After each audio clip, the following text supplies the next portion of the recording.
ابن زیاد بدنہاد بانی فتنہ و فساد کے حکم پر ہوا تھا، جو کوفے کا گورنر تھا۔ آپ کو حیرت ہوگی کہ صرف 6 سال کے بعد، سن 61 ہجری میں تو یہ واقعہ ہوا، اب صرف 6 سال کے بعد 67 سن ہجری میں اسی 10 محرم کو یہیں نہر فرات کے کنارے جنگ کے دوران ابن زیاد کا قتل ہوا۔ صرف 6 سال کے بعد یہیں نہر فرات کے کنارے 10 محرم کو ابن زیاد مارا گیا۔ انہیں اس کو اپنے ظلم کا بدلہ 6 سال کے اندر اندر مل گیا۔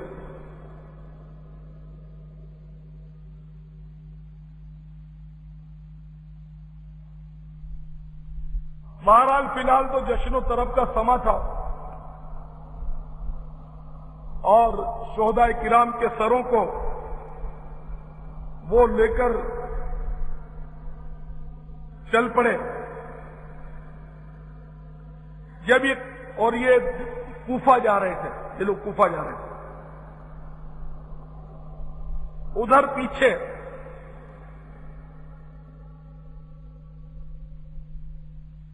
مقام غازریہ، کوئی مطلب قریبی گاؤں ہوگا جو نہر فرات پر واقع ہے، وہاں کے کچھ لوگ کربلا میں آئے اور شہداء کربلا کی تمام لاشوں کو انہوں نے دفنایا،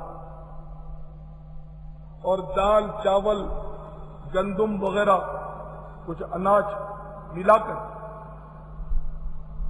انہوں نے پکوایا اور ایصال ثواب کے لیے اس کو تقسیم کیا۔ کہا جاتا ہے کہ یہی کھچڑے کی اصل ہے، جو محرم میں عام طور پہ لوگ کھچڑا پکاتے ہیں۔ اس کو عوام الناس حلیم بولتے ہیں، لیکن مجھے پتہ نہیں کیوں مزہ نہیں آتا، کیونکہ اللہ تبارک و تعالی کے اسماء صفات میں سے حلیم بھی نام ہے۔ اگر آپ نے نہ پڑھا ہو تو اللہ تعالیٰ کے تو بے شمار نام ہیں، مشہور جو 99 نام ہیں ان میں ایک نام ہے حلیم، آپ دیکھ لیجئے گا۔ اللہ کا نام ہے حلیم۔ اب یہ کھچڑے کو بھی ہم لوگ بولتے ہیں حلیم، ایک ہی تلفظ ہے دونوں کا، تو اس سے میرا اپنا مطلب خیال ہے، اور میں پسند نہیں کرتا کہ کھچڑے کو حلیم بولوں، اس سے میں کھچڑا بولتا ہوں۔ عوام الناس کھچڑے میں سمجھتے نہیں ہیں، لیکن بہرحال میں نے اپنے وہ معافی ضمیر تھا وہ عرض کر دیا۔ میں اللہ تبارک و تعالیٰ کا ادب کرتے ہوئے اس مطلب نام سے اس کھچڑے کو بولنا پسند نہیں کرتا۔ کتاب میں بھی حلیم ہی لکھا ہوتا ہے، بڑے بڑے اہل علم بھی حلیم بولتے ہیں، تو میں یہ نہیں کہتا وہ اللہ کی توہین کرتے ہیں، لیکن مجھے مزہ نہیں آتا اس سے، یہ کھچڑا کہا جائے تو مناسب ہے، اور کھچڑا بھی کہتے ہیں اس کو۔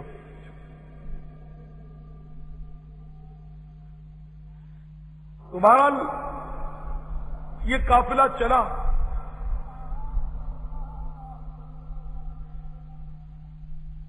سامان امام میں سے ایک اونٹ بھی ان کے ہاتھ آیا تھا۔ راستے میں ایک منزل پر انہوں نے اس اونٹ کو ذبح کیا تاکہ ان کا جو قافلہ ہے وہ مل کے کھائیں گے۔ اس کو ذبح کر دیا اونٹ کو، اور جب اس کا گوشت کھانے کے لیے یہ لوگ بیٹھے تو وہ خون بن گیا اور اس میں سے آگ نکلنے لگی۔ اس کو ان لوگوں نے پھینک دیا، خرمے کا شیرہ پی کر گزارا کیا اور آگے بڑھے۔ لیکن ان کی عقلیں پرواز کر چکی تھی، وہ سمجھ میں نہیں آیا کہ یہ سب کیوں ہوا۔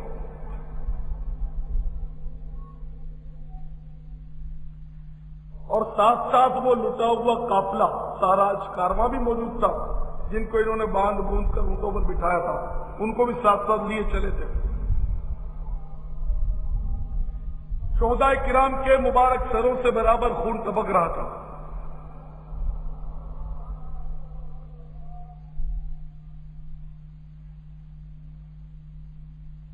ایک جگہ انہوں نے جب پڑاؤ کیا ایک کلیسا کے پاس، گرجا گھر،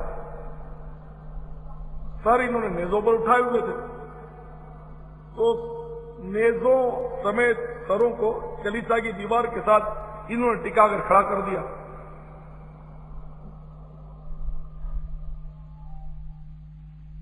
اچانک اس گرجے کی دیوار شک ہوئی، اس میں سے ایک غیبی ہاتھ نکلا، اس میں لوہے کا قلم تھا،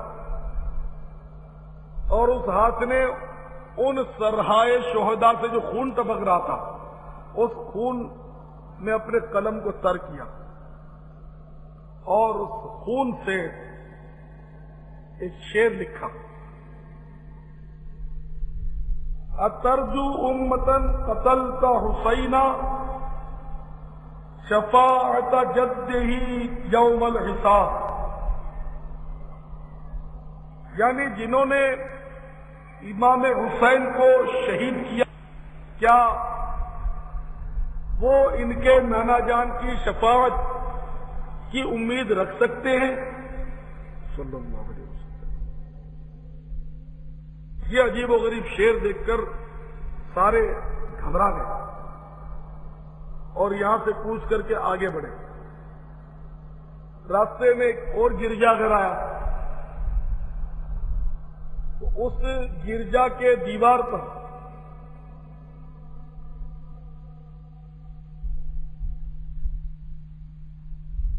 ایک پتھر نصب تھا، اور اس میں بھی وہی شعر لکھا ہوا تھا۔ یہ تعجب کرنے لگے کہ یہ کیا بات ہے۔ چنانچہ اس نے اس کلیسا کے راہب کو بلایا اور پوچھا یہ شعر کس نے لکھا ہے؟ تو راہب نے کہا کہ مجھے یہ تو معلوم نہیں کس نے لکھا ہے، ہاں اتنا ضرور جانتا ہوں کہ ہمارے آباء و اجداد یہ کہا کرتے تھے کہ نبی آخر الزمان صلی اللہ تعالی علیہ وسلم کی پیدائش سے 500 برس پہلے کا یہ شعر ہے۔ پھر اس راہب نے سوال کیا کہ تم لوگ کون ہو اور یہ سر کس کا ہے؟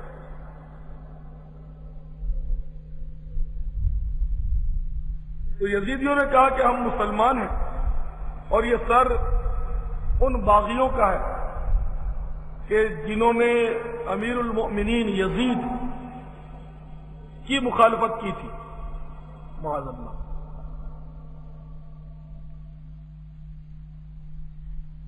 ان میں جو نمایاں سر تھا، ان سب میں نورانی زیادہ سر تھا، راہب نے اس کی طرف اشارہ کیا کہ یہ سر کس کا ہے؟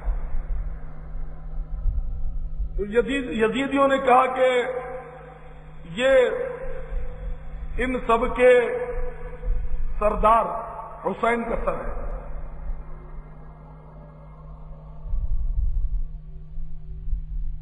تو راہب نے سوال کیا کہ یہ حسین کون، ذرا تعارف تو کرا دو۔ یزیدیوں نے کہا کہ ان کے والد کا نام علی ہے۔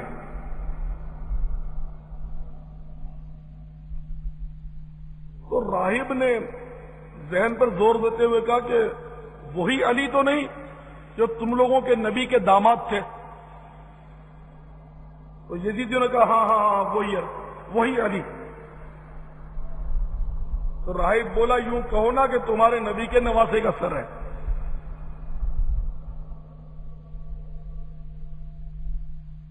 پھر اس راہب نے کہا کہ اگر یہ سر رات بھر کے لیے مجھے تم لوگ دے دو